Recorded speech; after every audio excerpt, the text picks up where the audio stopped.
人老咗，最怕唔係冇錢，亦未必係冇仔女，最怕係有一日你忽然發覺自己沖個涼都驚受親，夜晚想落床飲啖水都要扶住腸，明明自己個屋企住咗幾十年，突然之間變到好似處處有關卡，到嗰一刻，好多人第一句就話：唉，不如入老人院算啦，費事拖累人啦。又或者心裏面諗：我養大啲仔女，將來佢哋點都應該照顧我。我同你講，呢兩個念頭都唔係錯，但如果你將自己下半場人生全部壓喺呢兩條路上面，好多時最後受傷嘅唔止係你自己，仲有你同仔女之間嗰份情。老人院有老人院嘅需要，有啲情況真係要專業照顧，唔可以硬撐。仔女有孝心當然係福氣，但問題係人到晚年最怕嘅唔係冇人幫，而係等到出事先至亂。跌親一次，成家人先開家庭會議；中風一次，幾個仔女先至互相推時間。醫院一通知可以出院，大家先至發覺屋企冇扶手，廁所冇防滑，床邊冇人睇，飯又唔知邊個煮，福錢又唔知邊個賠。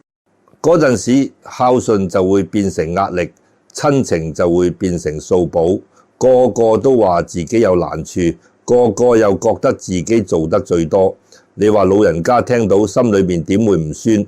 已經有一句講得好，原文係窮則變，變則通，通則久。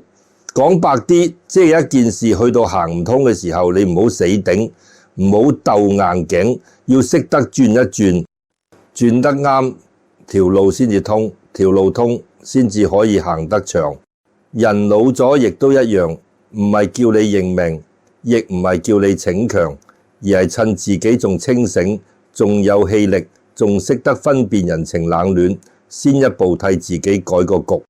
晚年最有福氣嘅人，唔一定係有好多存款，亦唔一定係仔女日日喺身邊，而係佢一早知道自己唔可以將所有嘢擺喺一個籃入面。靠老人院未必適合自己，靠仔女又未必長久，靠自己硬撐更加危險。真正穩陣嘅做法係早啲替自己搭起一個照顧圈，唔使好豪華，唔使好多錢，但每一個位都有人接得住。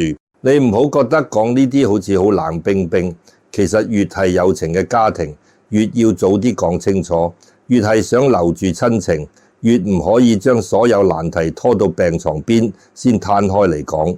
人一急，說話就重；人一攰，耐性就薄；人一驚，平時收埋嘅怨氣就會走出嚟。所以晚年要有安排，唔係因為你唔信仔女，而係因為你懂人性，知道親情都需要有路可行，有氣可透，有規矩托住。我識得一位街坊，大家叫佢蓮姐，70幾歲，住喺一個舊樓單位。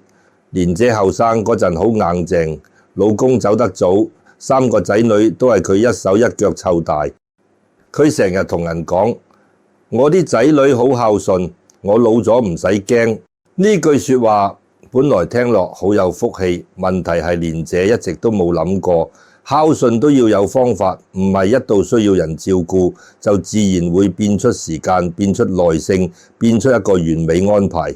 嗰年冬天，蓮姐半夜起身去廁所，地磚有少少濕，佢一腳深落去，跌到盤骨裂咗。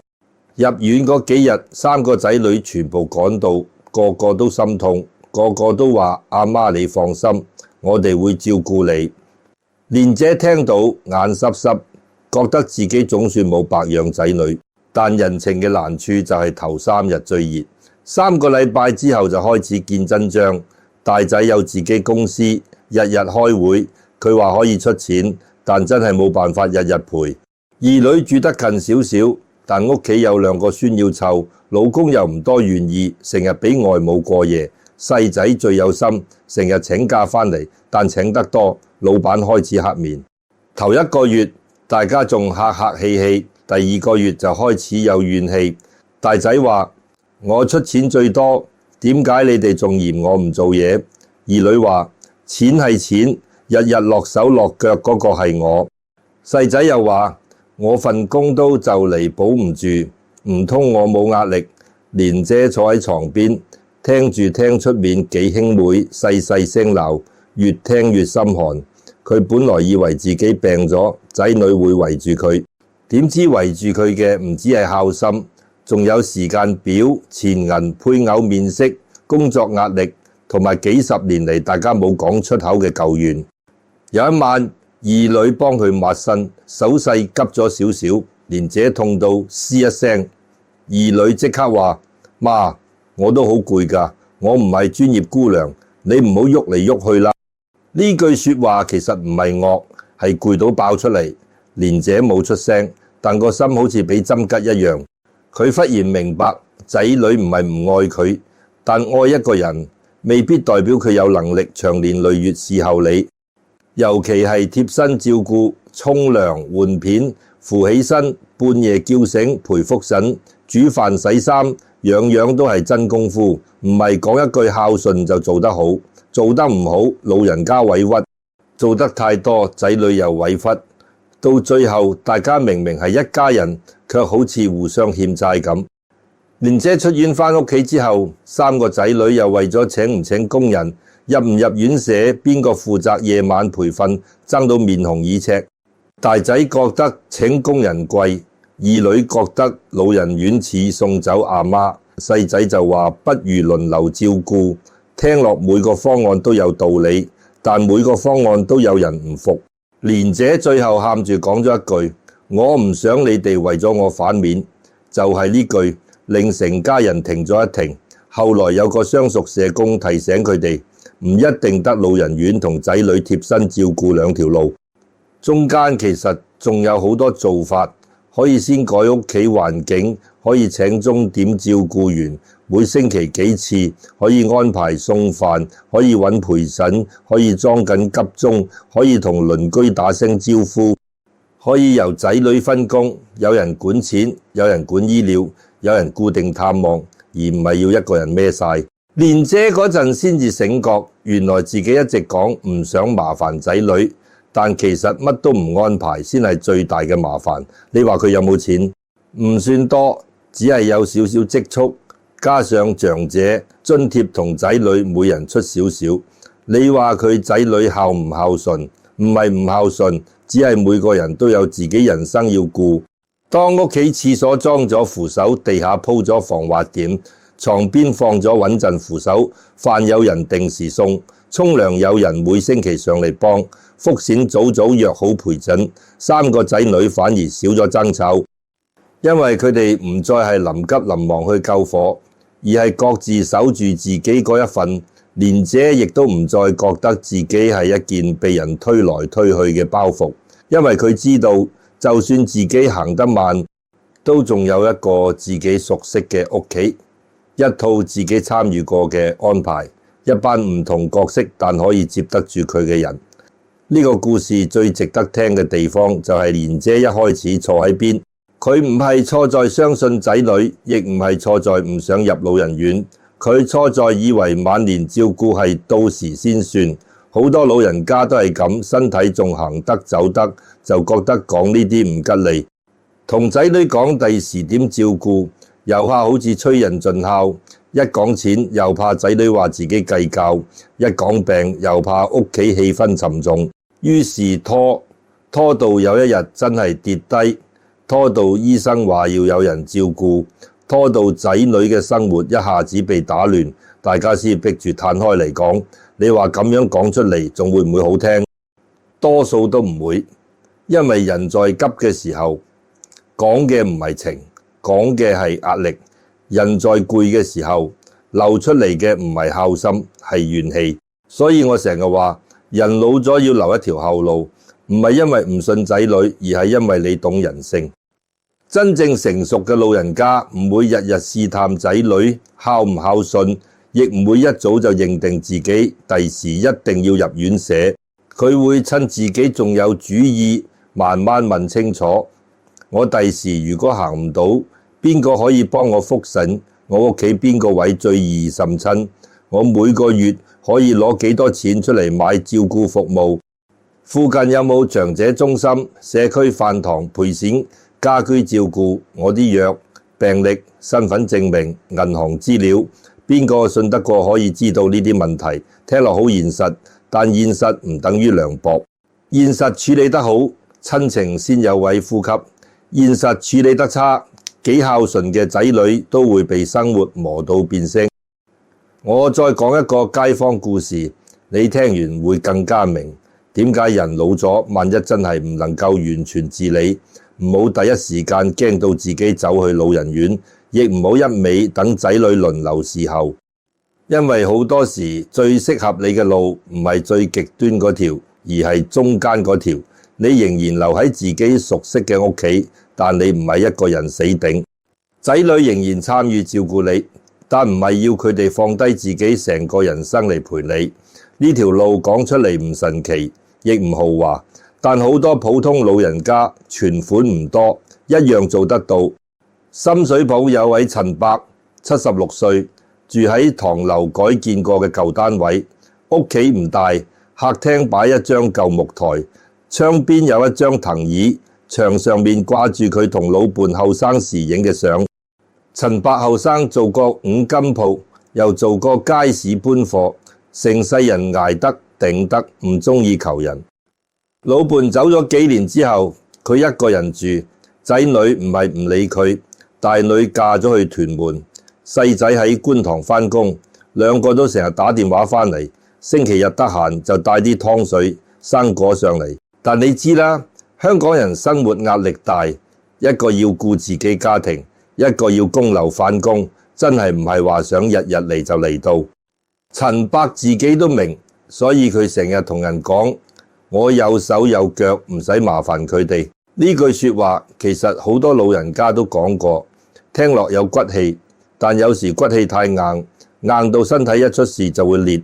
有一年，陳伯喺屋企突然半邊身冇力，幸好嗰日隔離李太見佢朝早冇落樓買報紙，覺得唔對路，拍門冇人應，就即刻打電話俾佢女。送到醫院，醫生話係中風，救得算快，命保住，講嘢都清楚，但左邊手腳冇以前咁靈活，行路要拐杖，沖涼煮飯上落樓梯都變成一件好危險嘅事。出院前，醫護同社工都同屋企人傾，問佢哋有冇考慮院舍照顧。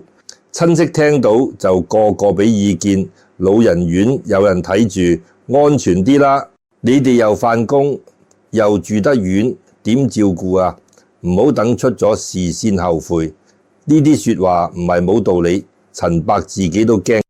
佢一邊驚自己返屋企冇人理，一邊又驚一入院舍就好似將自己最後一段人生交咗出去，連幾點飲茶、幾點瞓、坐邊張椅、望邊隻窗都唔再由自己話事。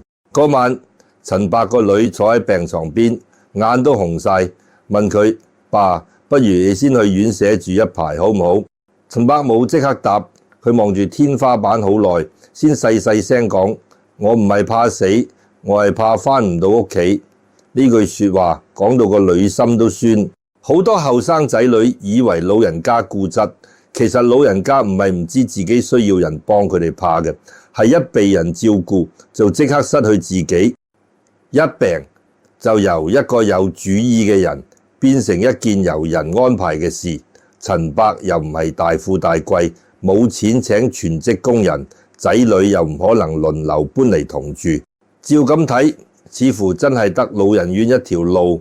但後來社工同佢哋慢慢傾，先至拆開嚟睇，陳伯真正需要嘅唔係24小時有人喺身邊望住佢，而係幾個最危險、最麻煩、最容易出事嘅位，有人接住就得。第一個位係屋企環境。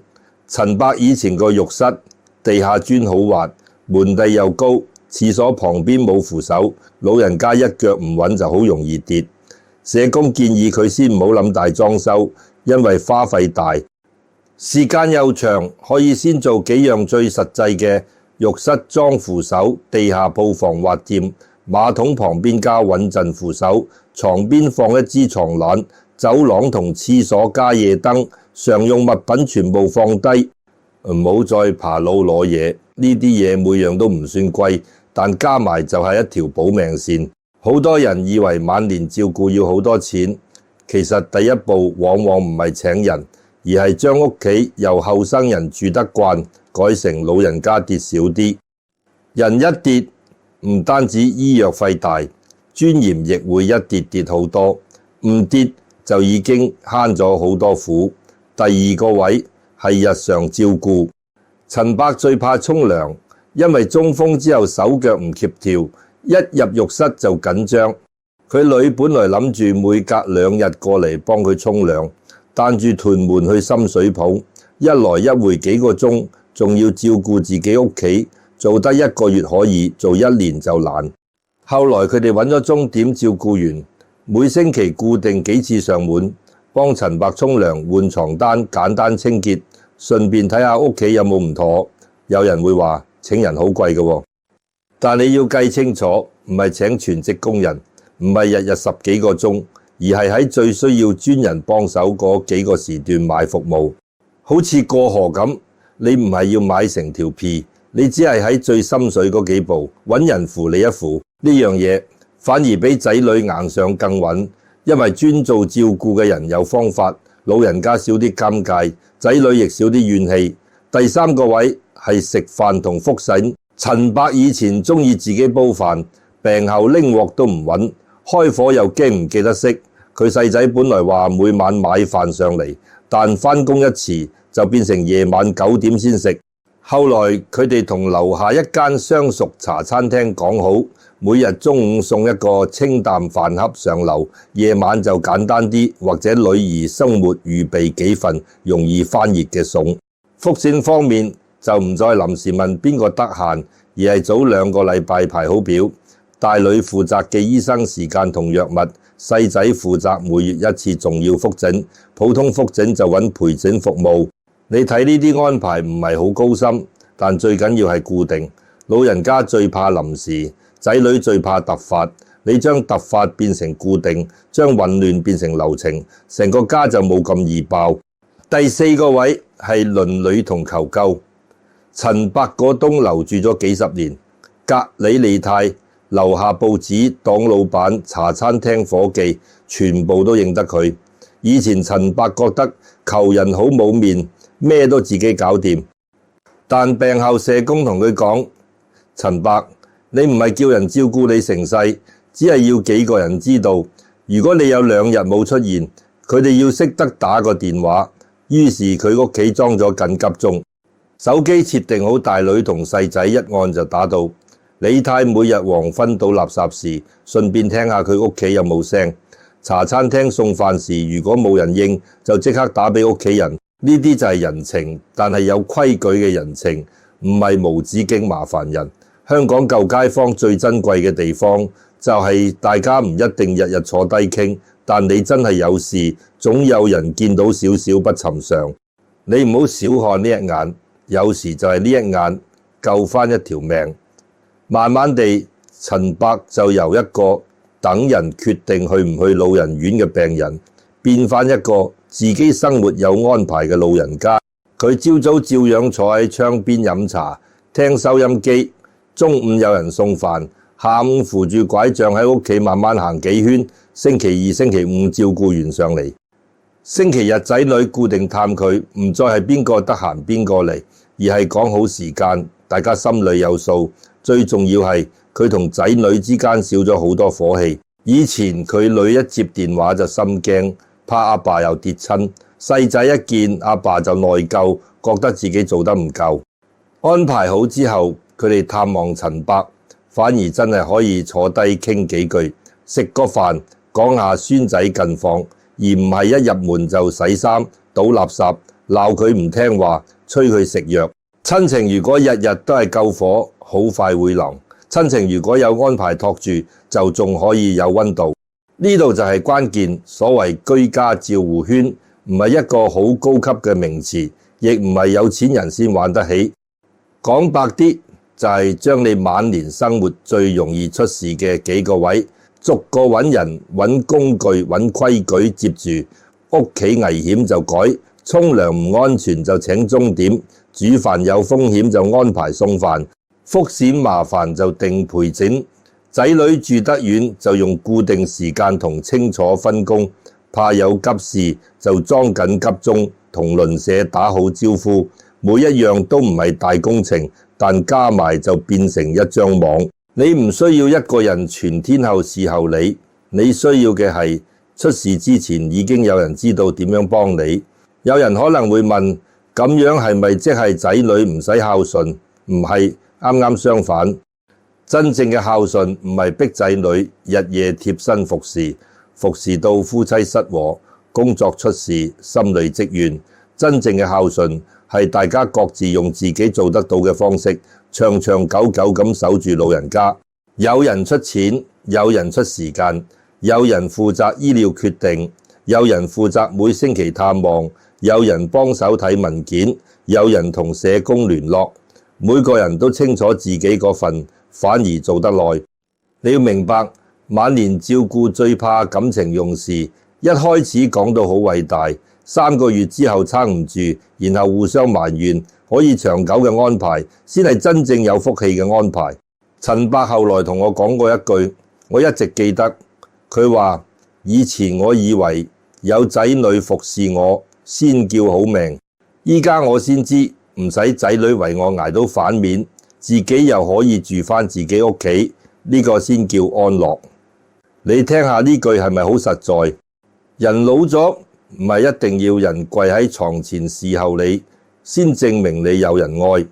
好多時你替自己安排得越清楚，仔女反而越願意靠近你。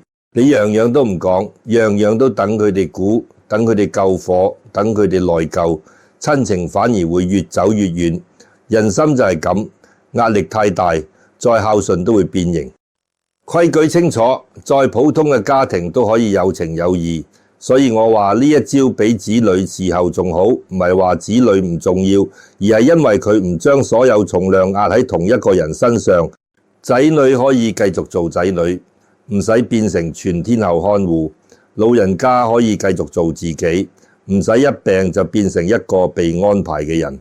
存款唔多都可以由細做起，先改浴室，先裝扶手，先試一次送飯，先問一次社區服務，先寫低緊急聯絡，先同仔女講清楚邊啲位你最怕。你唔使一步到位，晚年安穩，從來唔係一日搭起嚟，而係趁你仲行得、仲諗得、仲講得清楚，就一件一件慢慢放好。今日放好一件，將來就少一分慌亂。今日講清楚一句，將來就少一場爭吵。今日留低一個安排，將來就多一分體面。講到呢度，其實要收返一句好實在嘅說話，人老咗最怕嘅唔係身邊冇人，而係身邊個個都好想幫你，但冇一個人知道應該點幫。到嗰陣時，仔女越有心，越容易亂；老人家越怕麻煩人，越容易忍；一家人越唔想講錢，越會因為錢傷感情；越唔想講病，病一嚟就越似一場風暴。你睇蓮姐又好，陳伯又好，佢哋都唔係冇仔女，亦唔係完全冇錢。真正令佢哋驚嘅係出事嗰一下，成個屋企冇章法。老人家唔知自己可以點選，仔女唔知邊個要做咩，親戚只係喺旁邊俾意見，結果一個病人未安頓好，一家人心裏面已經開始有怨氣。儒家成日講家庭倫常，唔係叫你用孝字壓住仔女，亦唔係叫仔女用忘字推開父母。真正嘅家應該係有情，亦有規矩，有兼掛，亦有邊界。論語有一句原文係禮之用，和為貴。講白啲，即係人同人之間要相處得長久，唔可以淨係靠一時感情，要有合適嘅規矩，有啱嘅分寸，大家先至可以和。老人家同仔女都一樣，你乜都唔講話，你哋自己睇住辦啦。聽落好隨和，其實係將難題丟俾仔女。仔女口口聲聲話阿爸阿媽你放心，我哋會搞掂，但從來冇真正坐低分工，咁樣亦唔係孝順，只係將來嘅混亂暫時收埋。佛家講因果，唔一定係神神化化，好多時因果就喺日常生活入面，你今日唔肯安排，將來就種下一個慌亂嘅因；你今日唔肯講清楚，將來就種下一個誤會嘅因。你今日怕醜、怕唔吉利、怕仔女嫌你麻煩，結果到真係有事，所有人都被逼喺最攰、最急、最驚嘅時候作決定，嗰個果就多數唔會甜。相反，你今日早一步講，早一步改，早一步揾好人手，早一步試下社區服務，呢啲就係種下一個安穩嘅因。到你真係行慢咗，身體弱咗，大家有路可跟，有人可問，有錢銀可計，有安排可行，嗰個果就係少啲怨，少啲驚，少啲手忙腳亂。我知道好多老人家聽到呢度，心裏面會有一句說話：我存款唔多，點搞咁多嘢？你放心，我講嘅唔係有錢人嗰套，唔係叫你買豪華院舍，唔係叫你請2個工人，唔係叫你屋企大裝修。真正有用嘅晚年安排，往往係由幾件細事開始，趁自己仲清醒，寫低一張照顧清單，唔使寫到好法律文件咁複雜，你就用最普通嘅簿仔寫清楚，自己有咩長期病，食緊咩藥，邊間醫院復診，醫生紙放邊度，身份證同醫療卡放邊度，萬一夜晚唔舒服，應該打俾邊個？邊個可以幫你同醫生溝通？邊個可以幫你處理錢銀？最重要係你要寫低自己最介意乜。例如你唔想仔女為咗照顧你反面，你唔想一病就即刻被送去陌生地方，你希望盡量留喺屋企。但如果真係去到需要院舍照顧，亦要邊啲條件先接受？呢張清單唔係詛咒自己，係俾一家人一條路。人最怕冇路，冇路就會亂衝，有路就算慢都行得到。跟住先改屋企最危險嗰幾個位。好多老人家唔捨得花錢，覺得扶手、防滑墊、夜燈、床欄呢啲係小事，遲啲先算。我同你講，晚年好多大事就係由一件小事跌出嚟。浴室一手可能就係盤骨裂，床邊一起身冇嘢扶，可能就係手腕骨折。夜晚去廁所冇燈，可能就係頭撞到牆。你唔好等到跌親先買防滑墊，唔好等到入院先裝扶手，唔好等到仔女鬧你先執走地上啲雜物。屋企唔使靚到似酒店，但一定要改到適合一個會慢慢老嘅身體。年輕時屋企係方便你生活，年老時屋企要懂得保護你。你今日花少少錢同心機，可能就係替自己避開一場大災，亦替仔女避開一場心驚膽跳。仲有早啲試用外面嘅小服務，唔好等到真係出事先至臨急揾人。好多人一聽到請人照顧就覺得好貴，好似一請就要請全職，其實唔一定。你可以先試一個鐘點清潔，試1-2次陪診，試下送飯，問下附近長者中心有咩支援，了解下社區照顧服務點申請。你唔一定今日就要用晒，但你要知道有咩選擇。就好似落雨前你知把遮放邊，真係落雨就唔使周圍揾。人老咗最忌少一句到時先算，因為好多事到時先算就已經太遲。照顧員邊個可靠？送飯啱唔啱口味？陪診要預早幾耐約？附近邊間藥房肯送藥？呢啲平時試過，心裏面就有底。你唔係靠外人取代仔女，而係用社區同服務替仔女分擔最磨人嗰部分，留返親情做親情，唔好將親情日日磨成家務同怨氣。再嚟，一定要同仔女講清楚分工，而且要講到實處，唔好淨係講你哋要孝順。孝順呢2個字太大，壓落人身上會好重。你可以咁講，大仔，你比較識錢銀，第時幫我記住醫療同照顧開支。二女，你住得近，唔需要日日嚟，但每星期幫我睇一次屋企有冇問題。細仔，你工作時間彈性少少，仲要復診你陪我去，其他時候我會盡量用送飯陪診鐘點照顧，唔會樣樣靠你哋。你睇咁樣講，仔女心裏會定好多。佢哋知道自己要做咩，亦知道自己唔需要做晒所有嘢。老人家最容易犯嘅錯就係口裏話唔使人理，心裏又希望仔女自己識做。仔女做少咗，你傷心；仔女做多咗，佢又頂唔順。倒不如一早講清楚，唔好試探，唔好估，唔好用沉默去考驗感情。如果你身邊仲有老伴，或者有一兩個真係信得過嘅親友，就早啲同佢哋夾好最後嗰段路嘅安排。人老咗，有啲話真係要講，唔講唔代表冇事，只係將來辛苦留俾活住嗰個人。